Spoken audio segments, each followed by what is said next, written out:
Hello అందరికి ఇంతకీ అందరు ఎట్లున్నారు మంచిగా ఉన్నాలే. సో ఇక ముచ్చట ఏంటంటే కెనడాలో మా జీవితం ఎట్లుంటుందో తెలుసా. ఇట్లా సాయంత్రం కాగానే మా బావ అయితే భుజానికి ఒక బ్యాగ్ తగిలించుకొని ఫోటోగ్రాఫర్ అయిపోతాడు.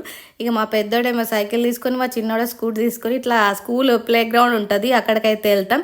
ముచ్చట్లు అనేవి ఆడవాళ్ళకే కాదండి మగవాళ్ళకి కూడా కష్ట సుఖాలు కబుర్లు అనేటివి ఉంటాయి. అక్కడ చూసిర్రు ఎంతమంది జనాలు ఇట్లా ఎండొచ్చిందని చెప్పేసి ఇట్లా ప్లే గ్రౌండ్కి వచ్చి అక్కడ కూర్చొని కబుర్లు చెప్పుకుంటూ కాలక్షేపం చేస్తున్నారన్నమాట.